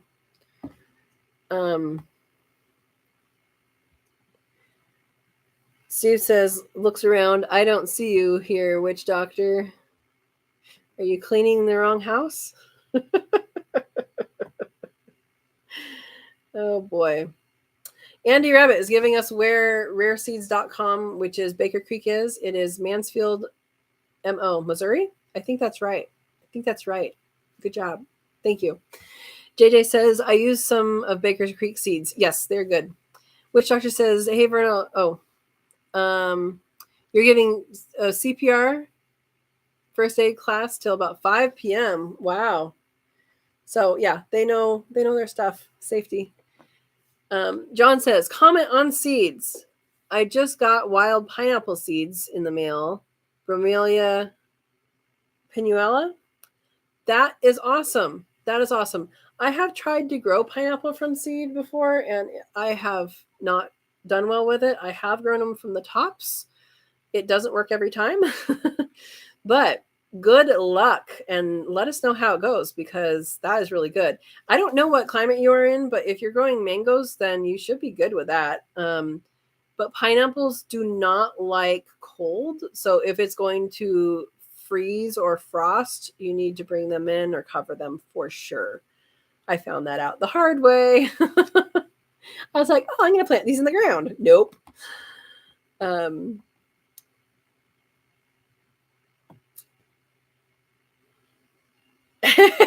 Witch Doctor says, did you give me the wrong address? Am I cleaning the wrong house?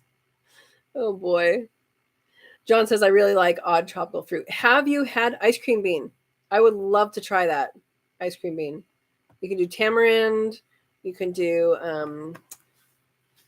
all sorts of stuff. Kiwi. What is that? Carambelia? I'm not saying that right. I just said kiwi. I did not mean kiwi. Kiwi's fun too, though. I meant to say starfruit. Carambella? I don't know. Yeah. Very cool. Andy's only an hour and a half from Baker Creek. Awesome. Witch Doctor says, hi, where plants go to die. You do live in the desert. You're okay. That's why you need me, Val. Verna says. You just need the right plants, John says. Yeah, you need the right plants, automatic watering, and the right soil. There you go.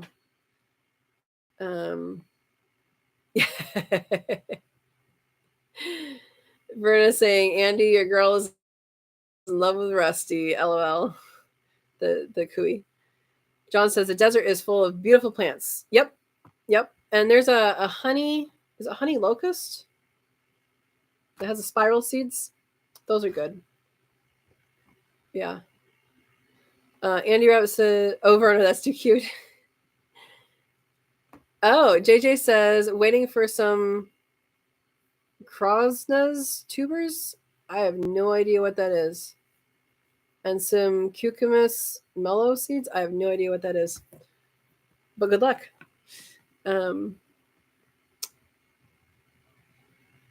As Swanson says, does that mean Andy may be getting more than one? She might be getting more than one cooey, huh? Maybe. I gotta scroll up again. Oh, I see Verna got a bad guy. Thank you, Verna. I'm still scrolling up.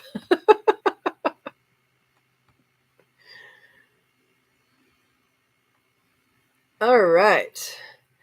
Andy Rabbit says, The turmeric is starting to shoot up. Awesome.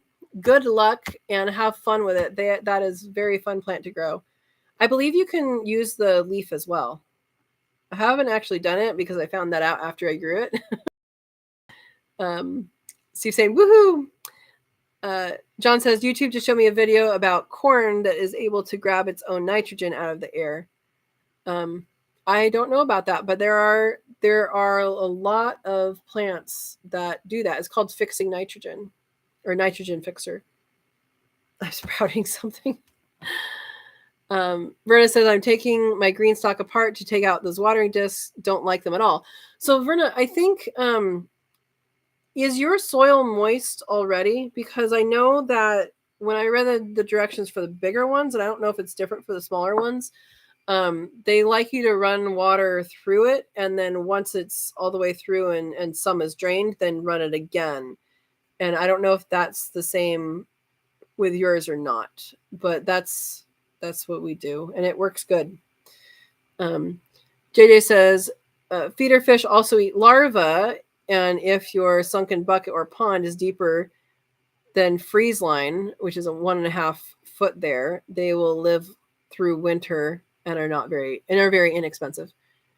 Yeah, feeder fish are usually minnows. I think minnows are goldfish. So those are, I think, the same species that it talked about. JJ says, yep, I in trouble with them too.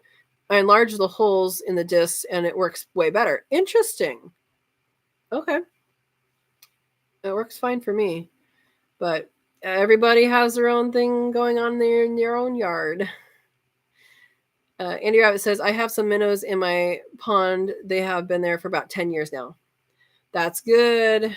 That's good. I'm sure they've had babies. Kui can breed at 4 weeks old. That is amazing. Verna says the eggs are not black. We're talking about the chicken. But brown, but the legs, feathers, and meat is black. So all the organs too. Cool. Aaron says, Verna, they taste good, but at $50 per chick, I'd rather sell them. Yeah, I think so. Andy says, that's a hard question there. It really depends on the breed. So we're talking, David, if David is zoning out, we're getting back to rabbits now.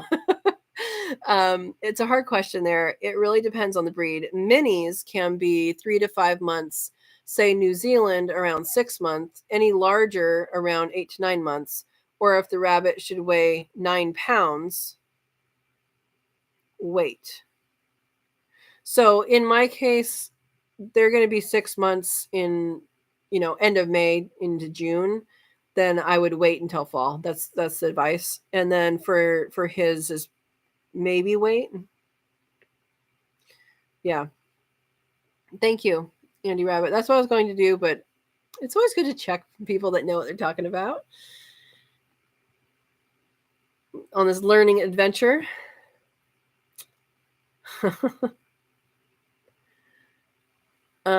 John says, what do you know about Zach Meishire's panda rare color quail he was talking about yesterday?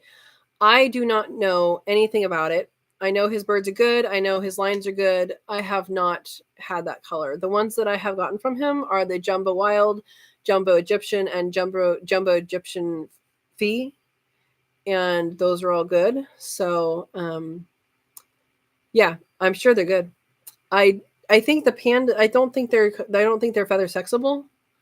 So if you're looking for a feather sexable one, that is not it. But if you don't mind about that and just looking for a cool looking bird, I think they're cool looking. So go for it. Andy Rabbit says, wait till they weigh 9 pounds and so on. 8 pounds, 8 months. Okay. Yeah, I'll wait till fall then. Aaron says a breeding trio. We're talking about the black chickens.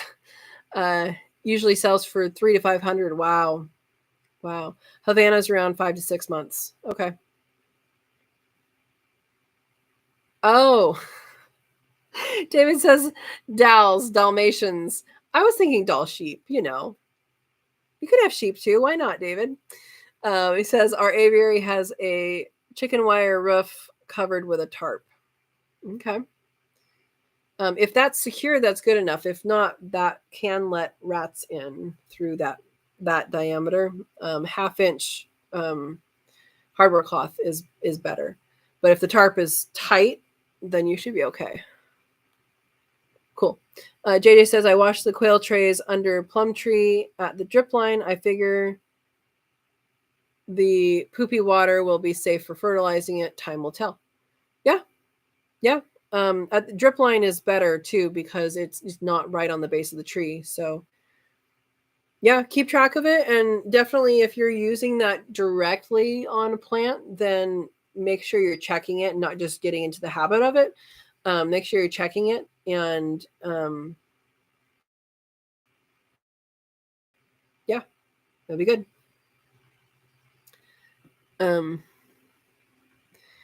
JJ says, oh, you already read that. Andy Rabbit says, but remember, a rabbit can get pregnant around 12 weeks also. So if you do want them to move them by 10 to 11 weeks old. So basically, if you have rabbits that you're saving, separate them from everybody else before 10 to 11 weeks old. Yep. That's good advice. John says, fresh plums tree pick. They must be great. Plums are great. And I didn't think I had any this year because of all that wind, but we have baby ones in the front. So it's not like a whole lot, but there's going to be some. So I'm excited about that. Andy Rabbit says, oh, I never thought about that, Katrina. My cages are off the ground, so maybe the ground scary to them. Yeah, so they're not used to it. They're used to the wire. They're used to all that. Whereas like mine are used to being on wood chips, which honestly is where she landed, is in wood chips because it's over in the by the citrus and the blackberries. But yeah, they're used to that under their feet, so it might just feel uncomfortable and different. Yeah.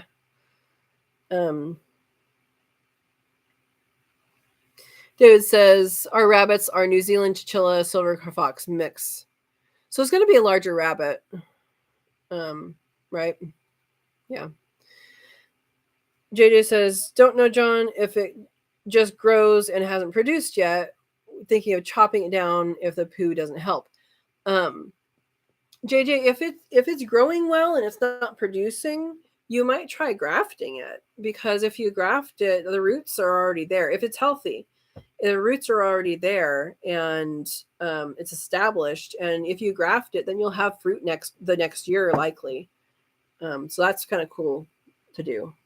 And you have time to think about what you want to put on it. And maybe search out a neighbor or search out somebody else who has a stick that they can send you. Yeah. Andy's replying to David, I would wait at least 6 months. Okay.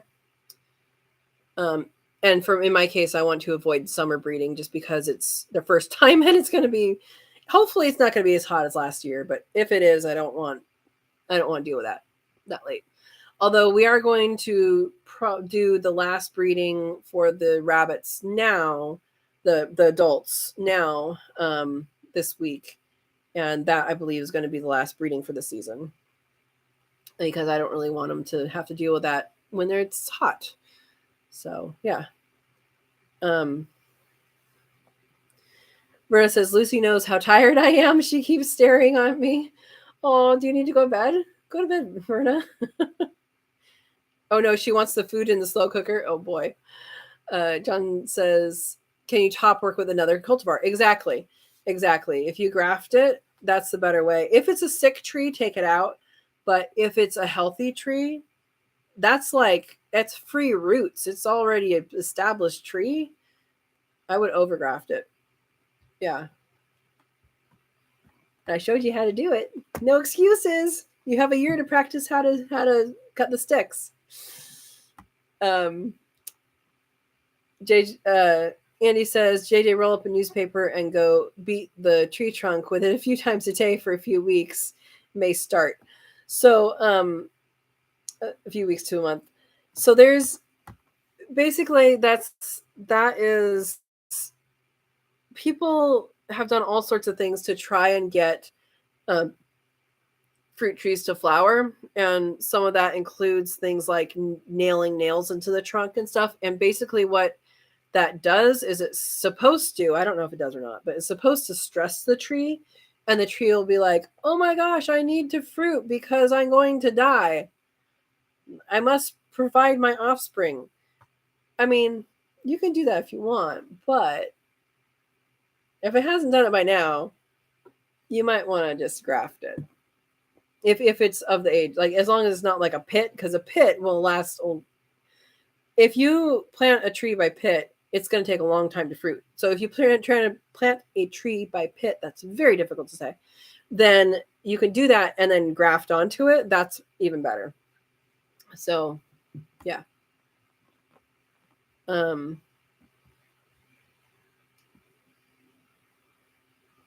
Let's see. I was told it shakes the tree and gets the roots to move or something to that effect. I'm doing it with my Meyer lemon right now. I don't like the way it's looking. It only has about 10 leaves. Is it yellowing? Citrus, when it yellows, is often a iron issue. It might need iron. Yeah. John says citrus don't do well in Florida anymore. They take way too much care now. So part of that is the I don't remember what it's called. There's a pest and it carries what's called citrus greening, Huang disease or something like that. And that is something that has hit Florida pretty significantly. They're starting to come up with some treatments actually that come from oak tannins. So they're finding that citrus that grows in and around oaks have somewhat of a kind of protection from that.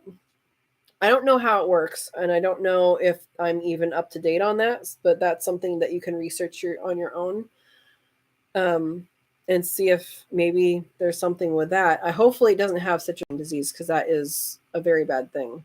Yeah.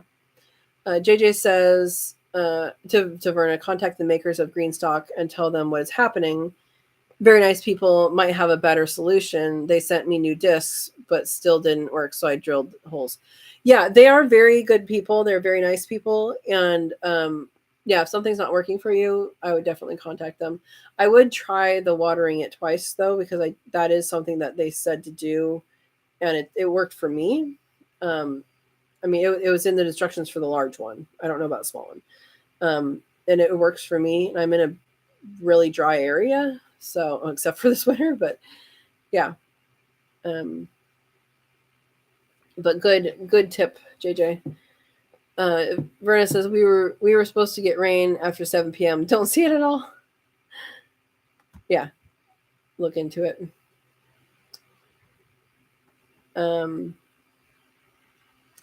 Well, you can try it, Verna. See what happens. Let us know how it goes. Yeah, mine, which is good. Okay. You guys are skipping.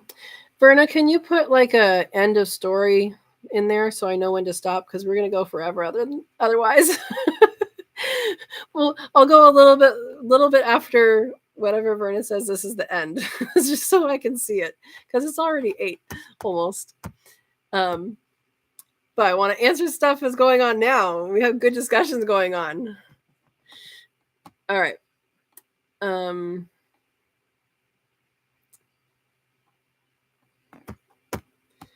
David says, I believe that is a good plan. Jessica and Roger are in separate cages and will remain so until she gets to 6 months.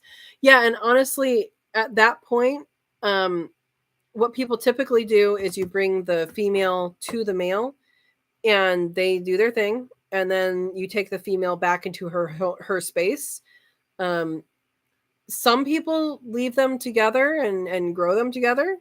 I don't have any experience with that. I know Brooke has done that with some of her, I think the older ones she's done that with. Brooke with Cali Quill Keepers. But I think she's done that with the older. All right. Jessica is out of toilet paper. Okay. Oh boy. Yeah, Andy Rabbit was talking for real. There are ways that people try and produce a stress in trees to get them to flower. I have no idea what works and what doesn't, but I don't do it. Andy Rabbit, here's thunder. Well, be safe, please. John is replying to Carambola. Yes, starfruit is very tasty. Yeah, and I really want to try one fresh. I've had them like ripened from the store at Safeway, and that is not fresh. I'm right on the edge of the zones that you can do it here. I'm zone 9B, but we do get. I think we get a little cold. I think it would have to be protected. Um, yeah. At least I know where I beat my rugs, JJ. Verna says I did that. Oh, it didn't get the soil wet. Okay. And it might be the difference of having plants versus having seeds in there too. That might also be the difference. Because if you have established plants, they're gonna do better with the soil. Andy Rett says I was told it shakes the tree and gets the roots to move. You already read that. You guys jumped down. I don't know how you jumped down. Okay. Verna says the pear tree has a bunch of babies on it. Looks like I will have a decent harvest this year. Awesome. Andy Rabbit says an older man told me that about a tree 12 to 15 years ago. Whenever I plant anything now, it doesn't look like it's doing much. I start to whack it. Last year it did that to pepper plants. 2 weeks later, they had flowers on them and got a few great peppers off them. Yeah, I've heard of spanking your tomatoes, and that I think has more to do with establishing them as having a strong stalk.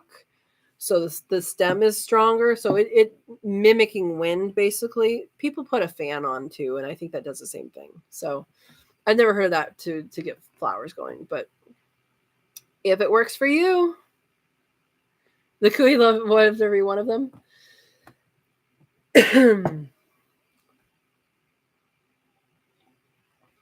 Aaron U. Rabbit says, we just planted new pepper plants yesterday. Awesome. And the Meyer lemon tree is not yellowing. The leaves just disappeared. Yeah, it doesn't like cooler nights for sure. How cool is cooler? The orange tree is doing good. Yeah, cooler nights it doesn't like. Mine had a stress die off of leaves due to overwatering because we got so much water this year. I mean, it was so yellowed and so it just the leaves died, a bunch of them, and it wasn't just mine; it was other people's around. And so you might look at what you're watering too. If you're watering too much, yeah. David says, "Gotta go care for jumbos. Good night, all, and thanks for good info. You're welcome. Good night." Okay. Yeah, Verna said about the soil. All right. I'm behind, guys. Glad you guys are still here. All right. JJ said I overwintered my peppers and they are producing inside. Do I need to take off all the flowers and peppers that I transplanted into the garden? You don't have to. They are going to have a better growing season if you take the peppers off. I just noticing today that my jalapenos that they were flowers and they flowered in the screen and porch and then they fruited in the screen and porch and they were this big and they did not grow anymore. So I am going to harvest them this big and trim them back and they'll be good. So yeah, I would take off all the peppers. I don't know about the flowers. I would take off all the peppers though. And the peppers can ripen, End of story. End of story. Okay. Thank you, Verna.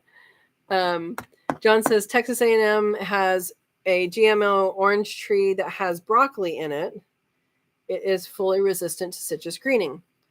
Yeah, I know they're doing all sorts of stuff. So I had not heard of that yet, but I mean, they're fighting this thing for sure because citrus is a big industry and it's tasty. Andy Rabbit says the rain just started here. The new plants will get a good watering. Best water for your plants. Anyway says it's over. It's almost 11 p.m. for me. Oh my gosh. It's 8 right now. JJ says that's because we love you, Sow and Tare. Aw, love you guys. Sue says, well, thank you for taking the time to bring this community together. Yes, I have a fun time. We have discussion, like, we all learn from each other. You guys learn from me. I learn from you guys. It's always fun. Yeah. They ended it. I'm still going a little bit. I just wanted to have an end place in case you guys kept on talking all night. Which is fine, but I just needed to do other things tonight. Ditto. Thank you, JJ. I haven't gotten to it yet, John. Okay. Whatever I got to. Yep. Andy Rabbit says, I miss seeing Safeway. Man, you probably have Hy-Vee over there, huh? Yeah, Safeway. Different.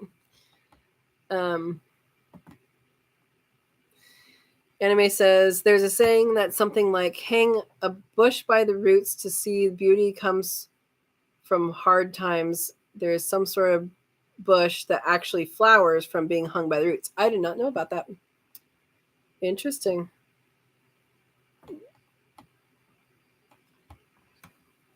All right. Jay is saying, I heard that it is necessary to load soil with water and never let it completely dry. It will absorb water better. Something you may already know. Yep. Yeah, I'm sure she does. A cooey garden. Sue says, that's not how they reproduce. In a cooey garden, they could.